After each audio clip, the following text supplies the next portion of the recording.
Okay, so now we get to the fun part.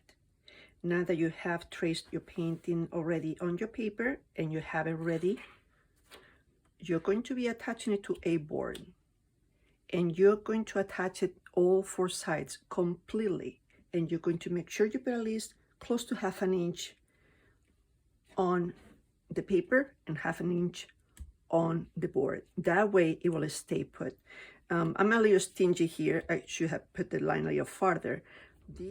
I like to keep all my border nice and nice right angles. So I make sure that when I position my border is perfect. Okay, you can use sometimes if you don't have one of these, you can use a regular piece of paper and trace both sides, then move it, keep it with what you have there, move it up, make sure it's nice and straight, align, trace it, just simply move it around the page and you'll have a perfectly even margin. Okay. Talking about backboards, I use anything that I have around. I have some old canvas panels. This is an old piece from some painting backing board, a foam core backing board. And what I do is I actually put some of the packing tape around the edges. So when I tape my painting to it, when I remove it, I don't rip all the paper from here. I do the same thing with the canvas panel. I put some of the packing tape and usually the tape sticks better that way. So I'm going to use today this one. I'm just going to set my painting on top. I'm going to kind of center it. I like to have everything straight. So, and what I do is I use my trusty black tape. You have its name in my material list. So what I do is I make sure that my tape goes right over the margin.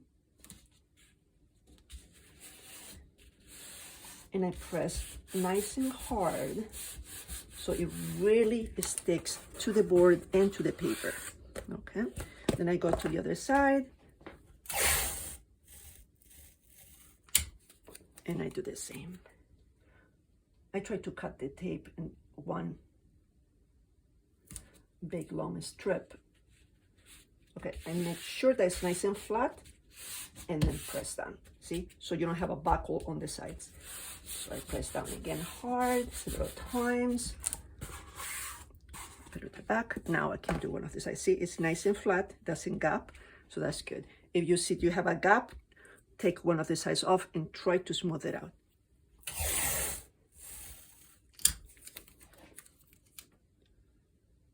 One.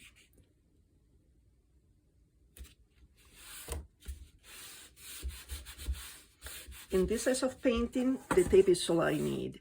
If I have to paint a larger painting, I will use staples every 2 inches to make sure that it doesn't move. Otherwise, it might lift. See, if I had gone a little farther with the tape, it would have been better. But I like to make my image as large as possible, so I like to use as much as possible of the paper. But it should be fine. Okay, so if visually these little corners bother you, just put a little piece of tape. It does bother me, so I do put a little piece of tape. Okay.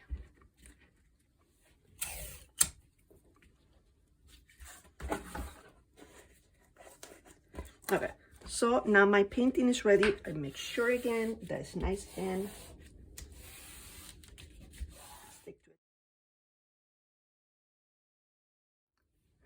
okay, so that was step number 1, and now it's time for step number 2, which is to mask the top outlines to make sure that we can apply the layers on the background smoothly without worrying about spilling towards the bottom.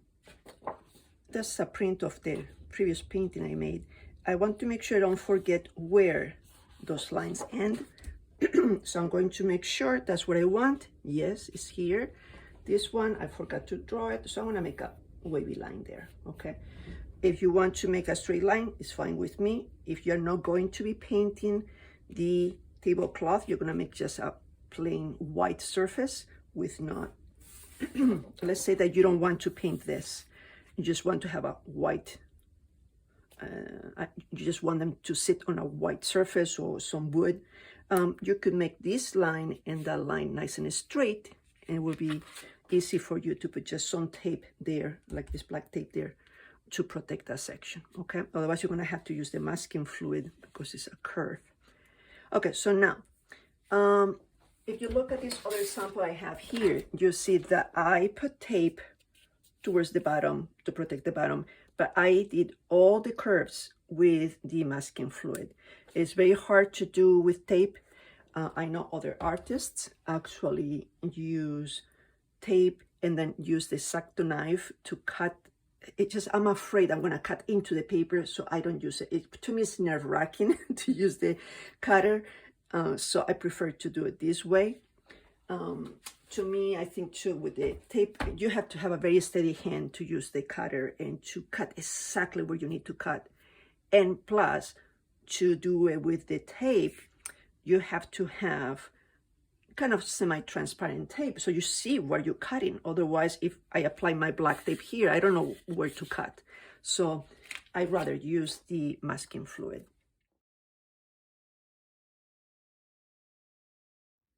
Okay, so after revising all my drawing to make sure that everything is correct, and that all the curves have a natural line and all the straight lines are nice and straight, I'm ready to start using the tape and the masking the bottom too.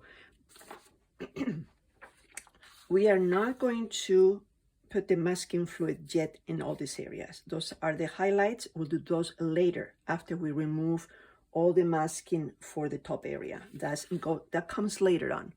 Right now, what we're gonna do is to use something to protect the bottom of the painting. I like to use is actually palette paper, artist pad.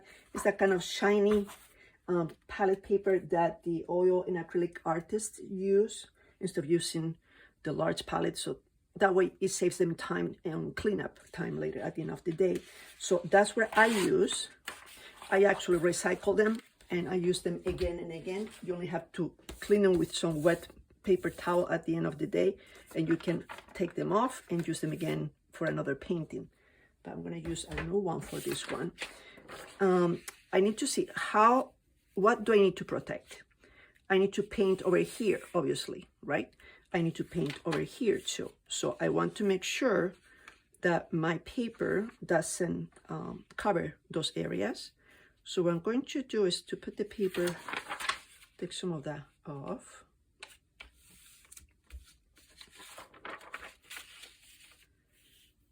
And maybe even take some of this and put it here. Why? Because I need to put my tape over here. So I need a space to stick the tape. Here is still too large. I could use the scissors and cut some piece too. So I could just do just that. If that's my edge, and that is my edge, I could go with the scissors and cut it.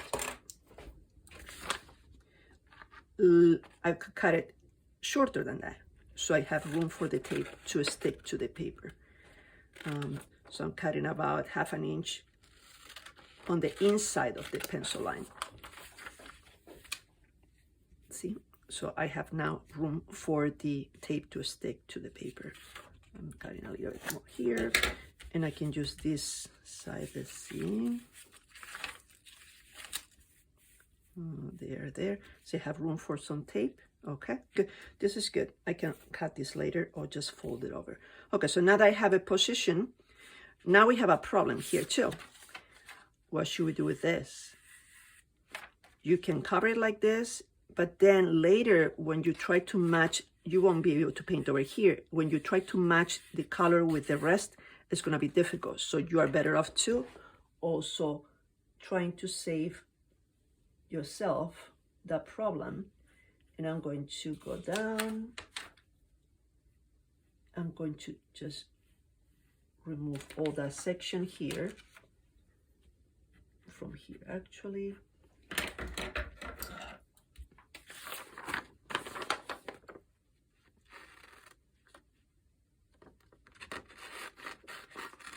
A little farther down than the pencil line.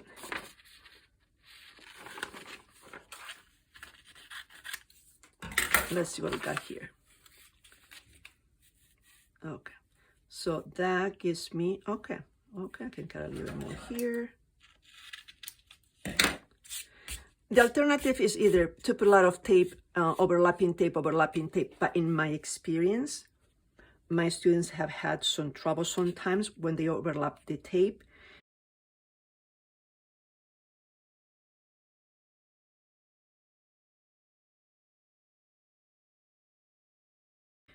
Paint goes through the little cracks, and then they get stripes of dark color on their main subject, which is not a good idea.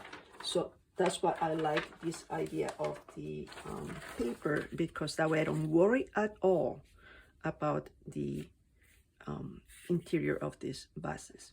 Okay, so what do I do now? I hold it in place. So I'm going to go and put my tape. Well, do I want to protect this? Yeah, so what I can do actually is to cut the excess from here and use it for the bottom part too, for the sides. All right, because you don't want some paint to slide this way, so you can actually use it here too. Okay, so we're gonna cut the piece.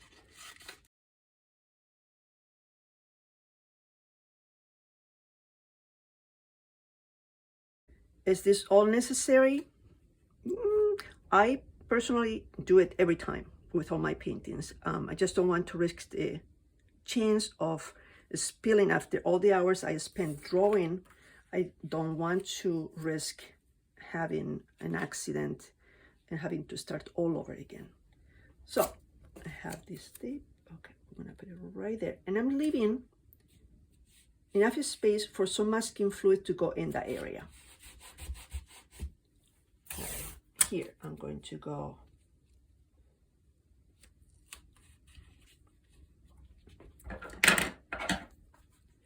as you can see, I'm leaving a little edge for the masking fluid to go.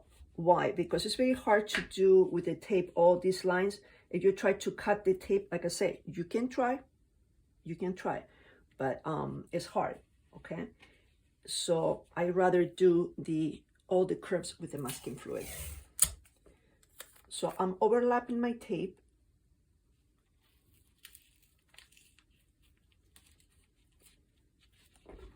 and I'm cutting as needed.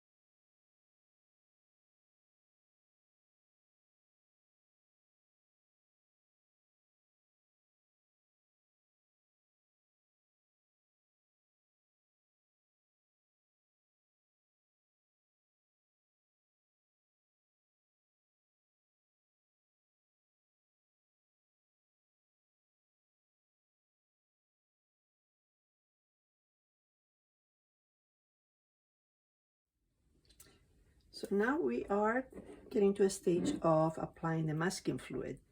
Every artist has different tools. I personally like to use,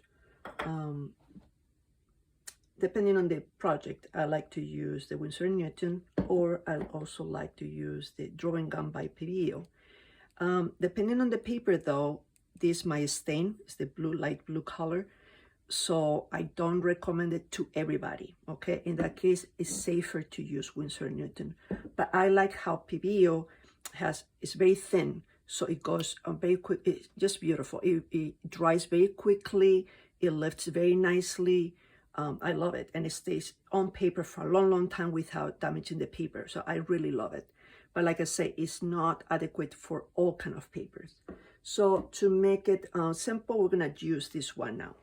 I'm gonna sit now, and what happens with this is it's a little creamier. So when you apply it, you have to be careful not to drop a blob of it. What I see with many of my students is that they apply it too thickly and they go over the edges too much and making the shapes larger than they intend to. So you are better off using very little masking fluid in your brush and rinsing off the excess before you apply, okay? We'll talk about it when it gets to there. So now, what other tools I use for that? This is just regular synthetic brush with not too pointy. I like to be pointy, but not too pointy, because if it's too pointy, the tip is gonna bend and you're not gonna be able to control that tip too much. When the end is a little thicker, but it's still pointy, you probably have more control over those hairs are going, okay? I also use a regular soap, I think it's Ivory or something like that. I put a little water in it, just a few drops there. So I have a little access to water right into this. Now what I do is I put my masking fluid in a smaller container. This one, it was used recently. A funny thing, it still has it dry on the bottom. So what I do with those little excess dry areas here, you can pull it out and you can use these, that's right now, to remove the masking fluid later. I have, the pick it upper for it, the little eraser that does the trick. But if you don't have access to buy one of those cement, the pickup cement thing, you can actually use the leftovers from your little containers. You can kind of put them together and you can use this later to remove your masking fluid, okay? Anyway, so I can use this one, or look at this. I have one that I used 5 days ago, and it's still fresh because I covered it tightly with 2 different containers. One kind of jamming to the other, was not air coming in, totally airtight, so it's still good to use, okay? But any of these small containers will be just perfect.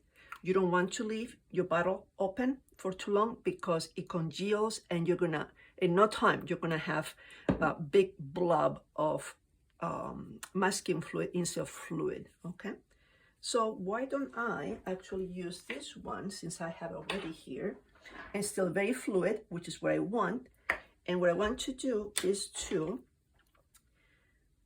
get my brush wet and rub it into the soap. Once it starts getting cloudy, I know it's already covered on it. And what I do is I rinse the excess so I don't have a big blob of soap on my brush. And then I decide where I want to start. This is important too. You don't want your hand to be sticking to your masking fluid. So you're gonna work in one direction only. You're left-handed, you find your way to work that way. So I'm going to start this way and start working my way this way. And while I'm here, then I'm gonna do this section. I'm gonna progress this way, okay? So now, let's get my masking fluid. I am putting some of it, I'm not reaching all the way there. I'm just getting a little there. I'm rinsing a little the excess there because I don't want to go too thick, remember? So what I'm going to do is start here and I'm going to overlap the tape. Why?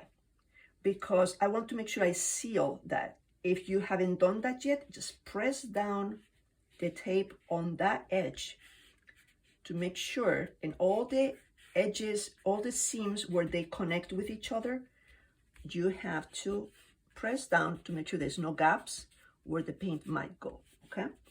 And after I do that, I'm going to make sure that I overlap with my masking fluid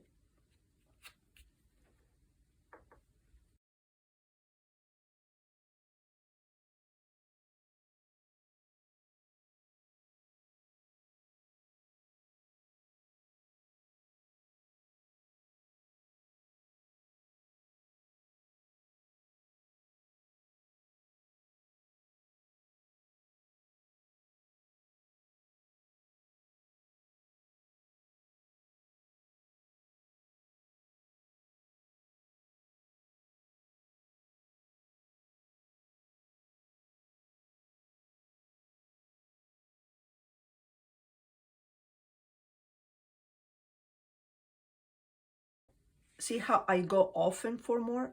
I don't want to make a big puddle of it, but I want to make sure it's thick enough that it covers the area and I don't have pinholes, which reminds me, I need to tell you, do not shake your bottle before starting, because what you're gonna do is to create large bubbles and small little bubbles of air in your liquid.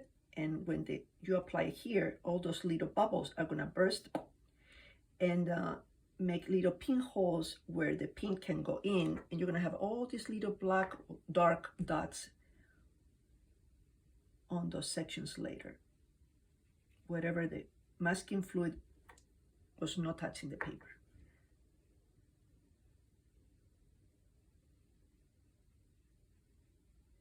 Notice that I barely touch the paper. I'm not pushing down too hard. My tip is barely touching the paper, okay? Very gentle. That way you do not put too much pressure and you do not go off the lines. And see, I do first the lines and then I go quickly in the center. Is this thick enough? If I see that's too thin in one area, I go again. Before it dries, I go again and deposit a little bit more of the paint, of the masking fluid, to make sure it's thick enough, okay? That will make it easier to remove later too, when it's thick. You just don't want to have a big puddle because that will take forever to dry.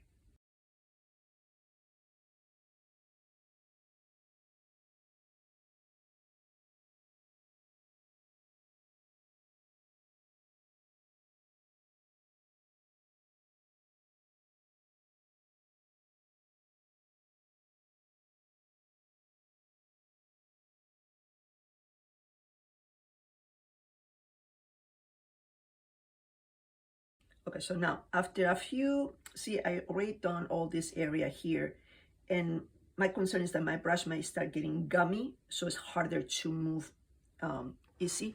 So I go back to my little container, rinse a little bit, and get more soap, and again, rinse on the side. That is to protect the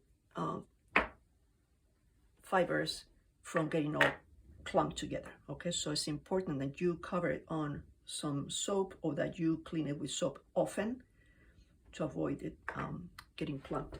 Okay, so let me finish this.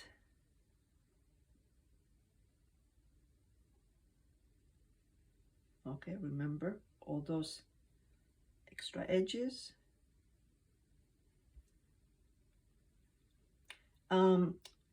I have other tools to apply masking fluid, but I use them for different things. For example, I have the Incredible Nib, which is wonderful, but it's just for little areas. I will not paint any large areas with the Incredible Nib for one main reason.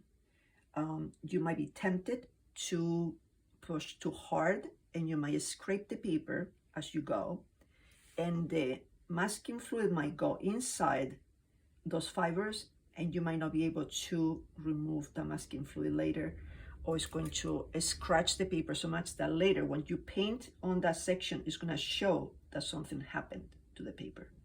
So the Incredible Nib is good for things, but not for large things. Okay, just for little lines and little areas, very little areas. The brush is very gentle on the paper, and I like that. Okay, so all this goes all in one blob.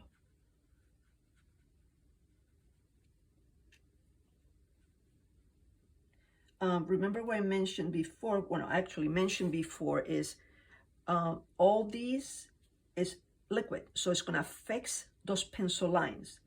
It might removed a little bit of the graphite, so in some areas, if you didn't make them very strong, they might kind of disappear after you remove the masking fluid later.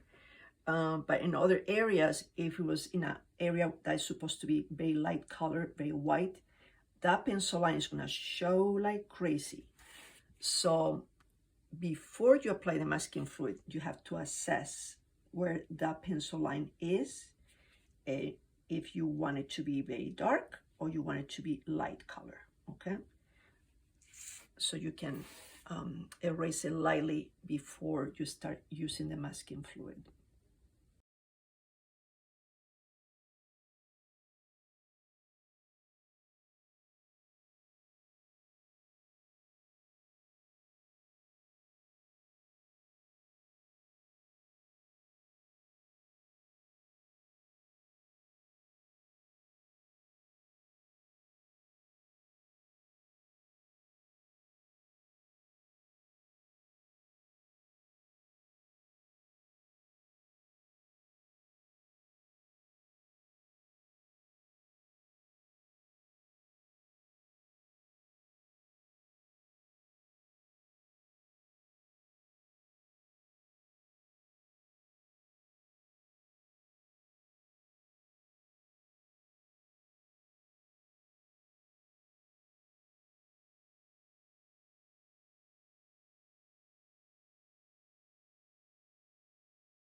Go over the edges and make sure you don't stop short of it, so the pink doesn't have the chance to go in.